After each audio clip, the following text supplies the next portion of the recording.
Hey tout le monde, aujourd'hui je vous retrouve pour une nouvelle vidéo. Cette fois-ci on va parler des sorties de l'année 2021.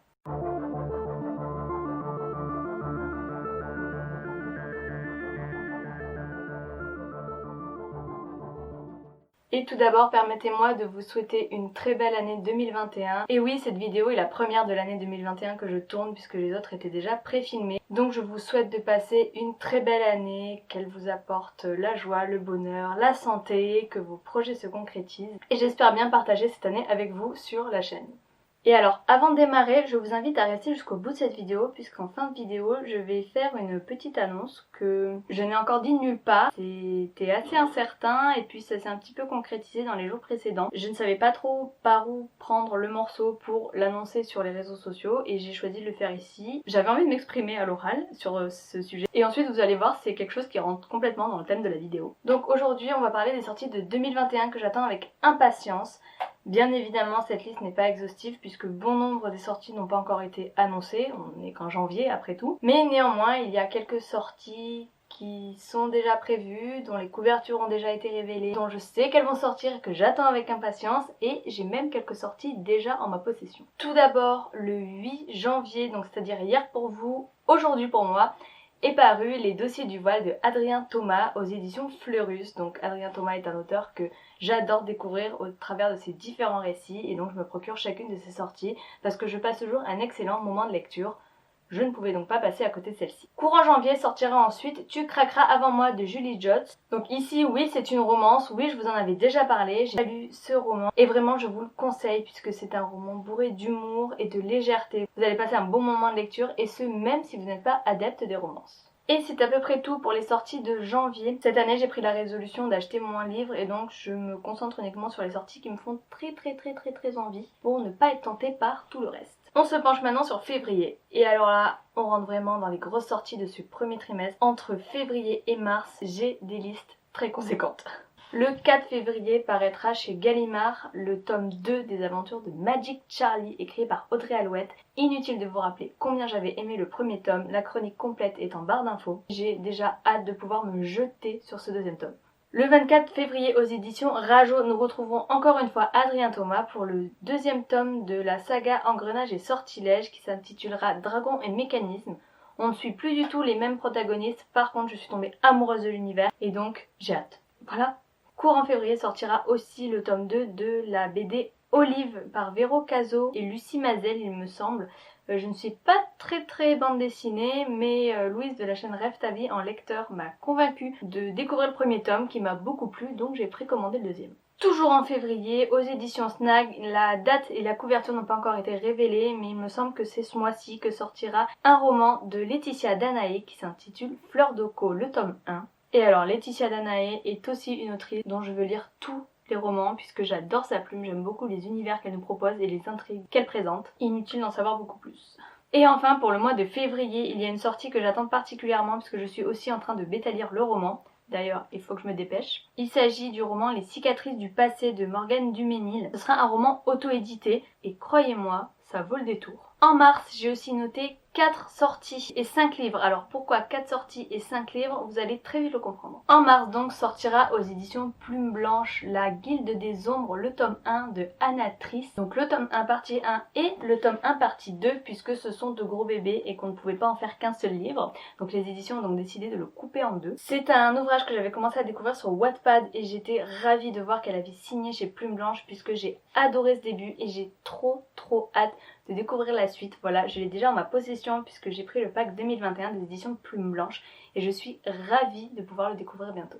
Mars, ce sera aussi le mois de la sortie du tome 2 de Anne de Green Gables par Lucy Maud Montgomery. Je n'ai toujours pas lu le tome 1, mais vu les retours sur la blogosphère et surtout la qualité du travail éditorial, les couvertures et la couverture du tome 2 est absolument magnifique, je pense qu'il va finir dans ma bibliothèque, même si d'ici là je n'ai pas lu le tome 1. Également ce mois-ci on verra la sortie de Négation, le tome 3 de la saga Ciel sans étoiles de Yoann Dubos aux éditions Snag.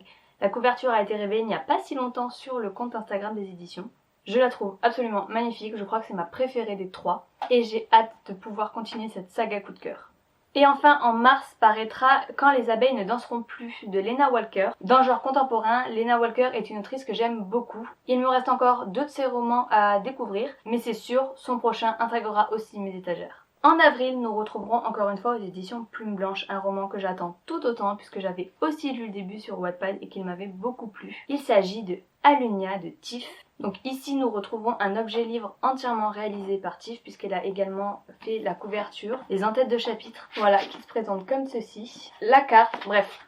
Encore un bijou des éditions Plume Blanche. Le 29 avril, nous retrouverons Karen Pond qui a révélé hier ou avant-hier qu'elle allait sortir un roman qui s'intitulera La lumière était si parfaite et je sais qu'avec Karen Pond, je n'ai pas besoin d'en savoir plus pour que son roman rejoigne ma bibliothèque. Ensuite, de avril à septembre, je n'ai plus rien noté. Est-ce que c'est parce que les romans que j'ai repérés n'ont pas encore de date de sortie? Est-ce que c'est parce que cette période possède moins de sorties? Je ne sais pas. Quoi qu'il en soit, nous passons directement à la rentrée littéraire. Mais attention, pas de livre à la couverture toute blanche ici. Moi, je vous présente Les Princes du Feu de Justine Robin, encore aux éditions Plume Blanche, qui sortira le 7 septembre 2021. Pour mon anniversaire. Ici aussi, c'est un roman qui est illustré à l'intérieur avec des illustrations réalisées par l'autrice. La couverture n'a pas été faite par Justine Robin. Et là, Justine Robin est une autrice que j'ai eu l'occasion de découvrir dans sa précédente saga L'Apprentie Faucheuse et également dans une bêta lecture pour un roman qui n'est pas encore paru. J'ai hâte de découvrir ce qu'elle peut nous proposer dans celui-ci. En septembre, paraîtra aux éditions Noir d'Absinthe, le roman de la maison d'édition que j'attends le plus. Je ne sais pas du tout pourquoi, puisqu'en fait je ne connais que le résumé et le titre. J'ai déjà lu autre chose de l'autrice, mais clairement ce n'est pas une autrice dont j'ai lu beaucoup de livres, j'ai juste effectué une bêta lecture pour elle, sur un très court roman. Mais alors, le titre et le résumé m'ont intriguée, j'ai adoré sa plume dans la bêta lecture du coup. Ce roman m'attire totalement et c'est sûr et certain que je me le prendrai à sa sortie. Il s'agit de Lady Falkena de Alizé Villemain. La couverture n'a même pas encore été révélée, voilà, je vous dis, je ne sais pas pourquoi il m'intrigue. Mais voilà, en travaillant sur les sorties de 2021 avec Morgane, ce titre a retenu mon attention et maintenant, depuis, je n'ai qu'une hâte qu'il sorte. En octobre, on commence à être loin ici, donc du coup j'ai peu de sorties à vous parler en fin d'année. En octobre, j'ai noté le prochain album des aventures d'Astérix, puisque dans la famille, nous sommes des collectionneurs de cette saga, nous avons tous les albums à la maison, et donc en octobre, je sais que la prochaine BD des aventures d'Astérix rejoindra la bibliothèque familiale. En novembre, c'est le mois de Mons, potentiellement, j'espère qu'il aura lieu. C'est le mois où d'habitude je craque beaucoup en salon. Mais cette année, c'est un mois où j'attends 2 sorties particulièrement. Donc il y en a une que j'ai déjà en ma possession, l'autre dont j'ai pas mal d'informations, mais alors j'attends qu'elle soit révélée entièrement au public. C'est fou la hype qu'on peut avoir, alors que je suis même pas à l'origine de la création de cette œuvre, mais je suis un petit peu de plus près toutes les étapes de création et c'est complètement dingue. Mais d'abord, revenons à la première sortie du mois de novembre dont je veux vous parler. Le 1er novembre paraîtra le tome 6 du Porteur de Mort de Angel Arekin. Le tome 6, donc c'est-à-dire la suite et fin de cette saga en 6 tomes aux éditions Plume Blanche. Moi j'en suis à la lecture du tome 3, mais c'est une saga coup de cœur, un univers coup de cœur, et j'ai hâte de pouvoir enfin terminer cette saga. Maintenant que le tome 6 est dans ma bibliothèque, je peux enchaîner sur les tomes 4, 5 sans la crainte de devoir patienter pour avoir le fin de mot de cette histoire. Et le roman dont je vous parlais, toute la hype qui se construit, c'est le tome 2, partie 2 des Chroniques des Fleurs d'Opale de Yelena. J'ai vu la couverture, elle est sublime, je ne sais pas quand est-ce qu'elle sera révélée, mais elle est absolument sublime, c'est ma couverture préférée de la saga. Elle a dépassé tous les autres, c'est incroyable, j'ai hâte que vous puissiez la découvrir et j'ai encore plus hâte de découvrir le texte et la suite des aventures des protagonistes. Donc voilà, c'est une sortie que j'attends avec impatience. La campagne Ulule devrait avoir lieu en mars ou en mai selon la situation sanitaire. Tout dépend dans le monde de l'auto-édition, beaucoup du contexte sanitaire en ce moment. Mais j'ai hâte que vous puissiez découvrir tout ça parce que c'est absolument sublime. Alors c'est tout pour les sorties de l'année 2021 qui ont une date ou un mois d'arrêté. Cependant, je vais vous parler maintenant de quelques sorties qui sont un peu plus aléatoires au fil de l'année. Voilà, je sais qu'elles vont sortir cette année, je n'ai pas forcément de date. Donc notamment, je vais surveiller de très près les sorties de la maison d'édition de L'Homme sans nom, puisque j'achète 90% des sorties tellement elles me tentent à chaque fois. Tellement le travail éditorial est beau, tellement les textes sont de bonne qualité.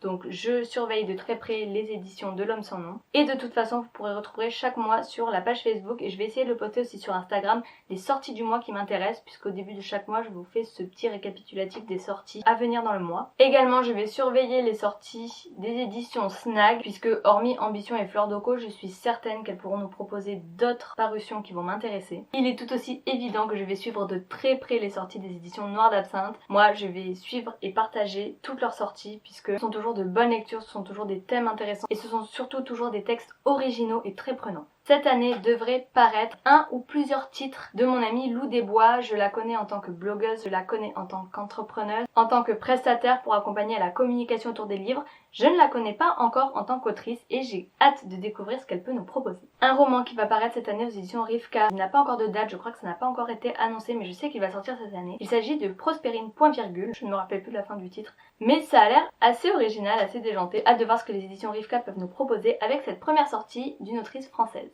Et enfin, au cours de l'année, normalement, si tout se passe bien, devrait paraître en auto-édition, en quantité très limitée et uniquement sur précommande, puisque le tirage sera fait en fonction du nombre de précommandes, il n'y en aura pas à la vente autrement. Cette année, paraîtra un coffret de l'intégrale de Ludomentis Axiem de Yelena et je suis trop contente de pouvoir bientôt avoir en papier cette saga merveilleuse dans ma bibliothèque. Parce que voilà, c'est une fanfiction Harry Potter, mais c'est bien plus que ça. C'est vraiment un univers complet, des personnages originaux, une intrigue qu'elle a pu créer et vraiment c'est une saga. Je ne parle même plus de fanfiction, je parle de saga. C'est une saga extraordinaire qu'elle peut nous proposer.